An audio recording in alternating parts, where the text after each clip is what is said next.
درنو لیدونکو السلام علیکم. طالبان وایي چین زموږ عبوري لار ده، ښځې د تحصیل حق لري.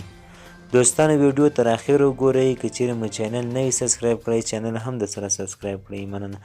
د طالبانو ویاند ذبیح الله مجاهد له یوې ایټالوي ورځپاڼې سره په مرکه کې ویلي دي چې له افغانستان څخه د لویدیځو ځواکونو تر وتلو وروسته طالبان تر ټولو دمخه د چین مالي مرستو ته اړتیا لري او ښځې د تحصیل حق لري. ذبیح الله مجاهد دا خبره ایټالوي ورځپاڼې لا ریپوبلیکا ته کړې او ویلي دي چې چین زموږ تر ټولو مهم ملګری دی او دا زموږ لپاره یو اساسي او ښه چانس دی. دغه هیواد تیار دی چې په افغانستان کې پانګونه وکړي او هیواد مو بیا ورغوي. د مجاهد په خبره طالبانو ته د ورېښمو د نوې لار پروژه ډېر اهمیت لري.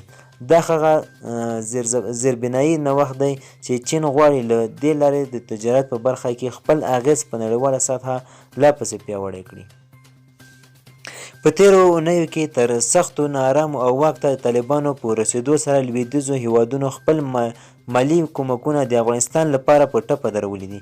د طالبانو ویاند ویلي دي چې د چین په مرسته به په راتلونکي کې خپل اقتصاد بیرته پر پښو ودرو.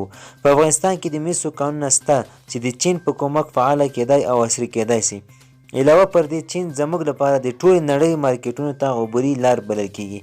سربیره پر دې مجاهد ټینګار کړی دی چې ښځې به په آینده کې بیا هم اجازه ولري چې تحصیل وکړي.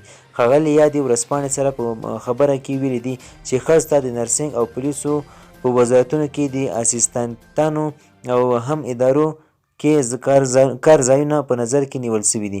خو دا یې له امکان لري وبلله چې ښځه به د وزیرې په توګه دنده پر غاړه واخلي. خو دا چې دا ډول ژمنې به واقعا د طالبانو لخوا عملي کېږي تر اوسه لا معلومه نه ده. پر دې سربیره مجاهد لویدیځ هیوادونو لکه ایټالیا په افغانستان کې د نوي حکومت سره د ډیپلوماتیکو اړیکو ته وهڅوله. هغه وویل موږ غواړو له ایټالیا سره ښه مناسبات له سره پیل کړو او هیله مند یو چې دغه هیواد زموږ اسلامي حکومت په رسمیت وپیژني. زه هیله لرم چې زما د خبره ډیپلوماتیکي او سیاسي اړیکې پیاوړې او ایټالیا په افغانستان کې خپل سفارت بیرته پرانیزي. دوستانو ویډیو تر همدې ځایه او د لا زیاتو معلوماتو لپاره زموږ چینل سره سبسکرایب کړئ. مننه.